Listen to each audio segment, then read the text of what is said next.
Welcome back to the finale of Splatoon. Last time we finished up Area 5, and this time we are going to finish this, as the level title suggests. This is the final boss of the game, and frankly, it's actually a pretty cool looking boss, but it's a really straightforward fight. Unfortunately, it can be a little bit tricky at parts, but for the most part, it's a pretty straightforward endeavor. Stay back, Agent 3, it's a trap! Fingers, we don't have a choice. Enter the Octobot King, whoever that could be. This is a slight criticism I do have, just in a moment.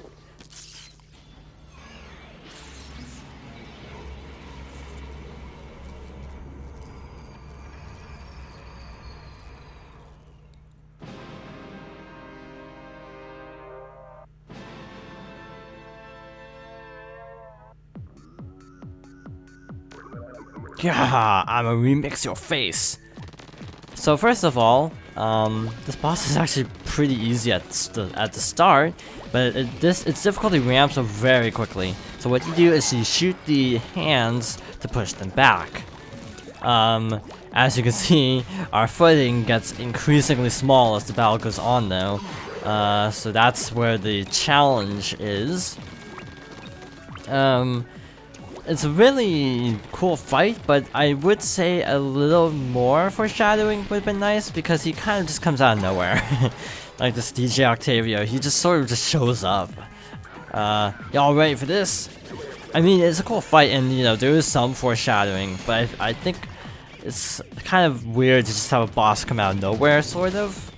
It's not too big of a deal though. Splatoon's not that serious of a game to really be nitpicking minor details like that per se for the story, but I'm just saying, I think having more appearances, making him more of a presence rather than just a mysterious voice would have made him more interesting, because we don't really know why he's doing any of this. For starters, like what his motivation is, other than revenge for the turf war, potentially. In any case, this is where that is actually a special move in multiplayer. I forgot what it's actually called at the moment, but it's actually a really difficult move to avoid sometimes because of the tight corridors of this area in particular. Because this is kind of a narrow platform, if you might notice, so you really don't have much room to maneuver. My advice would be to basically try to stand on the sides of platforms whenever possible to basically maximize the amount of space you have to move around. Sunken Scroll, right there. It's surprisingly straightforward, actually. A lot of times the hands come in really fast, so you have to really be on your toes for this fight, which is something I like. Something I felt was lacking in other bosses in the game. That sense of urgency, I suppose you could call it that. This fight definitely has more of a sense of urgency to it than most in this game. Makes up for World 4's or Area 4's boss, I suppose. But yeah, this is a pretty elaborate boss fight, and it gets increasingly complicated throughout. Peep this. Whatever that means. Oh, he's launching his big missile. Yeah, this is where things get kind of dicey, because you're having to dodge the little missiles, and also the laser, and thus it's kind of chaotic at this point. But I think it's a good kind of chaotic, for the most part. It's very fun. It's definitely a challenge. Another slight criticism I have is you actually have to do this fight 4 times if you want to 100% the single player. So we'll get into that next time though. Next episode. Okay, so the hands start moving a lot faster. By the end, they're going to be really fast. So you can actually get really close to him. I've been doing that sometimes. But I would actually kind of recommend staying away from him a bit more than I'm doing, because, yeah, being close to him generally is a recipe for disaster. Like this gives you, being right here, for example, gives you not a whole lot of time to react. So yeah, I would almost recommend staying back a little bit if you can. Not necessary, but it might make it a bit easier. Like standing here, for example, I'm at a good distance so I can actually attack him, but also I'm not directly gonna get pummeled as quickly. Again, I could move to the next platform, but I'm gonna just stay here to give myself a greater time window to actually react. There we go. And these balloons will come in handy in a moment, so I'm just gonna detonate all of them to basically, oh yeah, these drop enemies, by the way. This is when things start to get kind of tricky, because you're also having to dodge enemies, rockets, lasers, and the fist punches. So yeah, things are really ramping up quickly in this fight. Also, it's not just a 3-phase thing like most Nintendo games, it's actually a lot of phases. This is actually phase 3, by the way. If you can shoot those eggs, that's actually really helpful, because then he can't spawn enemies. This is one of the hardest spots because it can easily clip the side of the platform, and thus you don't have much time to react. And also that he starts like curving shots, which makes things very complicated.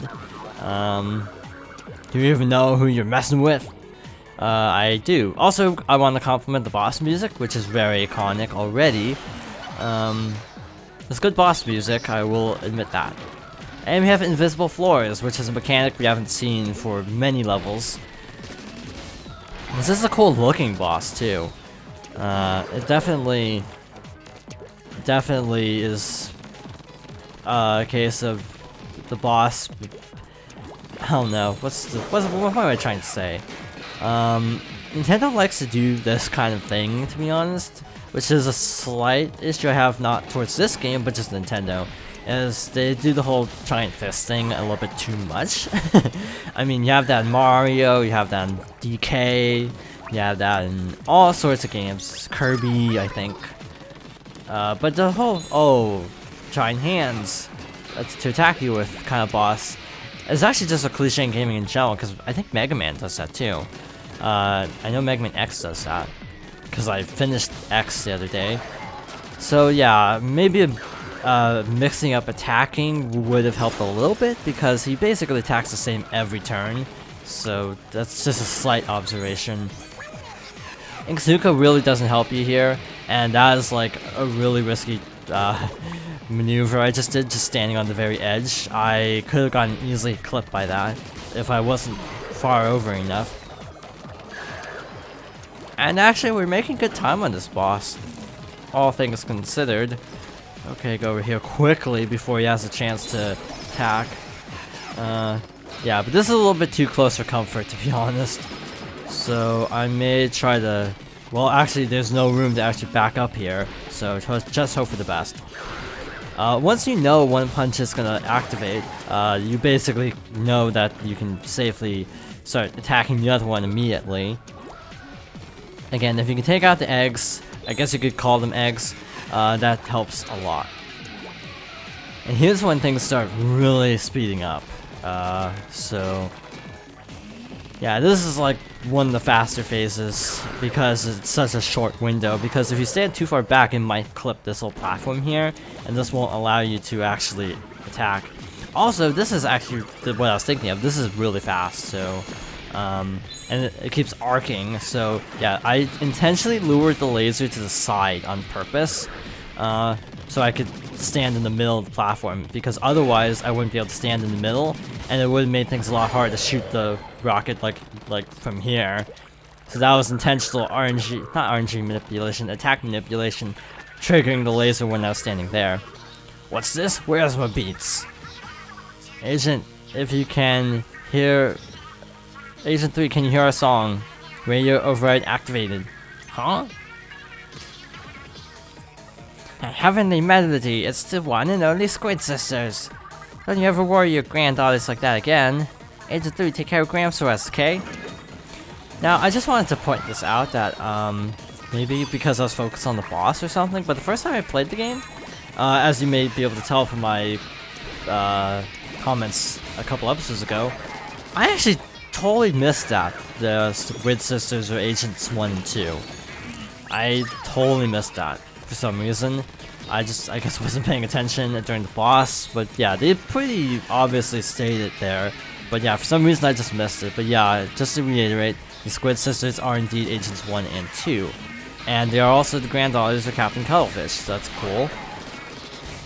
There we go, Ink Rail. So basically, this boss is cool in my opinion because it also uses all of the mechanics, or at least most of the mechanics, seen earlier in the game. Like you have propeller lifts, you have ink rails, you have invisible platforms.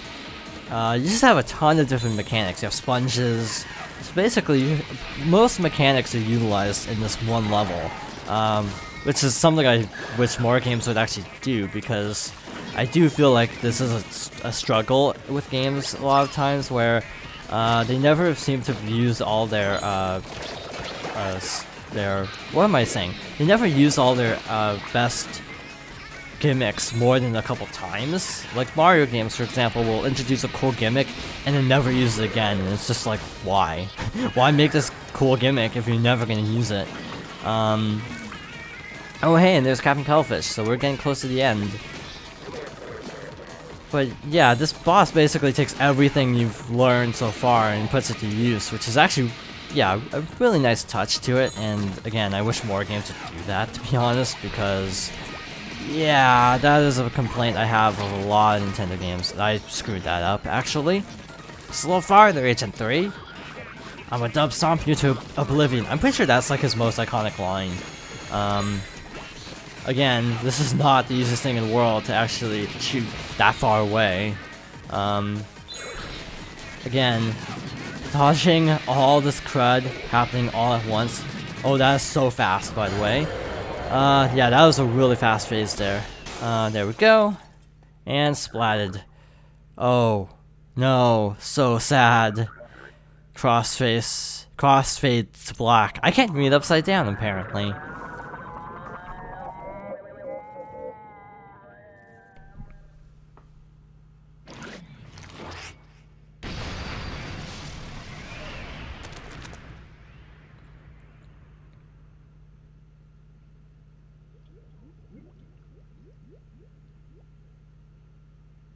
And with that, the Great Sapfish is saved.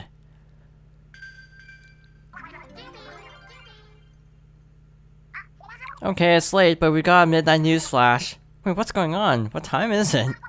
The Great Sapfish is back on Inkopolis Tower. Serious? That's a shocker. Where was it anyway? Guess we'll never know. Hey, at least it's back now. Let's rock. At this hour?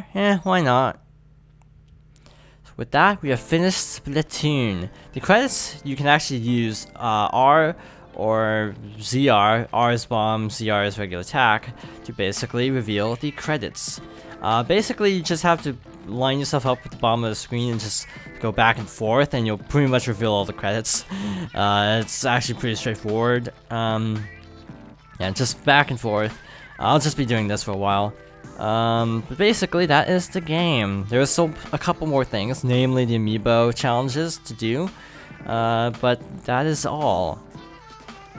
Basically, yeah, the single player is just kind of there just to basically sort of introduce you to certain mechanics, but the multiplayer is the real meat of the game, which I actually appreciate. You know, it's kind of nice having an actual story to your tutorial, I guess you could say. More games should probably do that. So just throwing you into the battlefield immediately with no way to practice or anything. So yeah, the game is really fun. I think it's not even full price anymore. I'm pretty sure it's like 40 probably. You could probably get a copy for 40 now, so that's worth it. Besides, they've added so much to the game. The multiplayer, that is definitely worth 60 now.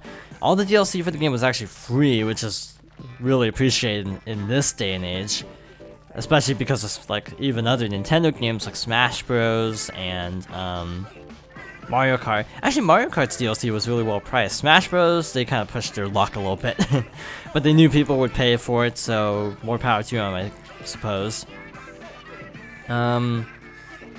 Yeah, this game is really fun. I'm finally glad that the recording didn't bug out. After 4 attempts at recording this game, it finally worked, so that was cool. Yeah, nice artwork on the side, actually. So, I don't actually own all the amiibo, so oh, Monolith actually works on this game. I did not remember that. That's actually really fascinating. Also, this game has a really short credit sequence, which is actually kind of refreshing in this day and age, because most games these days have really long credit sequences like Assassin's Creed. And yeah, I didn't go for the easy answer there. I could have said Mighty Number 9 if I wanted to. And thus, we have finished Splatoon. So yeah, next time we will be going over amiibo features, so I guess... Wait, what time are we actually at? 15 minutes, so yeah, we're at a good stopping place. Hero Suit Replica acquired. Look like a hero online. Octasuit acquired. Dress like an Octoling online. So yes, these are online costumes unlocked after the main single player. But with that, we have to call it quits here. So, thank you for watching, and I hope you join me next time for more Splatoon.